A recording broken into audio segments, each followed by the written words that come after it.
Allies of the former president are now responding to parts of the Mar-a-Lago search affidavit that were released. His spokesperson, Taylor Budowich, tweeted this: "The release of the heavily redacted, overtly political affidavit only proves that the Biden administration is desperate to cover up their unprecedented, unnecessary, and un-American raid against President Donald J. Trump. This is a grave travesty, and what is unredacted only further supports President Trump's position. There was no reason for a raid. It is all politics." CNN's Gabby Orr joins us now, and Kim and Phil are back with us. So, Gabby, we've heard this before. It feels like when the Trump team doesn't like being investigated, they say it's all politics. Yeah, absolutely. And they seem to be leaning into how many redactions were contained in the version of the affidavit that was unsealed this afternoon. Kind of a bizarre way to approach this, but both Trump and his spokesperson, Taylor Budowich, have said now on social media platforms that this was a heavily redacted document. But at the same time, they're using the unredacted parts, the parts that have been made public for us to review, in order to sort of build out their defense, which, as you said, Allison, is very political. I want to just read you quickly part of a post to Truth Social that Donald Trump just shared moments ago. He said, affidavit heavily redacted, nothing mentioned on nuclear, a total public relations subterfuge by the FBI and DOJ. And then he continued to tout his cooperation with federal investigators and National Archives, which is something that he and his team have been maintaining that they've been doing for months now. They said that they cooperated all along, but of course we know that that isn't the case. We know that it took months and months for Trump's team to finally allow National Archives to retrieve those 15 boxes from Mar-a-Lago initially this January, and then it took a subpoena in order to get them to turn over further classified documents to federal investigators when they visited Mar-a-Lago in June. So they're really leaning into this politically, trying to somehow find a way to spin this in a way that is positive for the former president, who has spent the past few weeks since the search at his home claiming that he's never been in a better position for 2024 and that Republican enthusiasm is surging around him because of this targeting.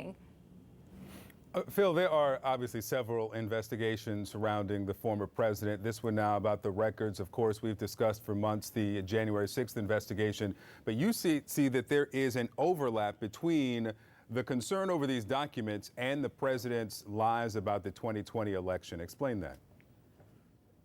Pretty simple. Let's go to one of the facts that we saw today. That is what was in the boxes when they were acquired. A whole mix of material, including things like news clips, printouts, and top secret information.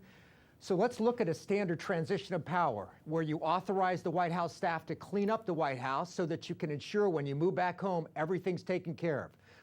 This president didn't acknowledge the loss, didn't call to concede, didn't host Joe Biden at the White House, which is obviously a tradition among presidents, and until January, going back to the January 6th insurrection, refused to accept the results of the election. What does that tell me as a national security guy? When I look at what's in the boxes, clearly people in the White House were told, don't accept the election and don't start cleaning up this place until it's too late. And that's why we get the chaos of these boxes that are stuffed with all kinds of crap, because people didn't have time to sort it out when the president said, don't clean out the White House, I still belong here. I think that's what happened here, Victor.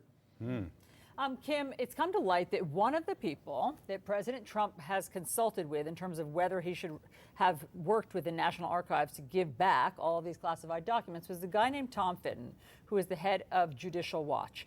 And for the past couple of decades, Tom Fitton has filed dozens, maybe hundreds, of lawsuits. He says he's a conservative activist. And he says in the interest of sort of government transparency, he's filed them against Bill Clinton, against Hillary Clinton, trying to get his hands on their documents. Now, interestingly, when it comes to Donald Trump, he's all for secrecy. He thinks that Donald Trump can keep these whatever documents he wants. And here is Tom Fitton's logic. Listen to this. If he designates something as personal, he doesn't have to tell anyone what he's doing with them. He can tear them up. But once the records is designated as presidential, that's when this restriction about disposal occurs. Here's my question, Kim. Is it true that everything a president touches for 4 years, by definition, is part of presidential records, or do they have some personal stuff that they can take with them? You know, Allison, there is a distinction under the Presidential Records Act, but just to be clear, that is different from these criminal statutes that we're talking about.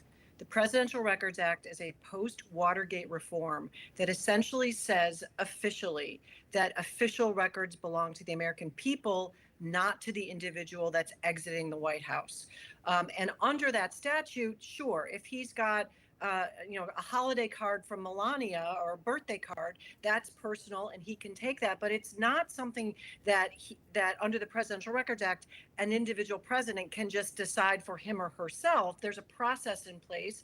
And frankly, up until Donald Trump, where presidents respected that. They honored the office and they wanted the American people and historians to have access to the critical documents that basically give a timeline and snapshots of the history of America. So, you know, there's so many distortions there. There's so much gaslighting. There's so much bad information. I think the thing to keep in mind when it comes to this argument that it's political, a federal judge is involved in this. Federal judges, by definition under the Constitution, are not political. They're there for life because the framers did not want them to worry about politics. They're there to call balls and strikes based on the facts and based on the law. And I think we should all feel good about the fact that the system is working in this moment.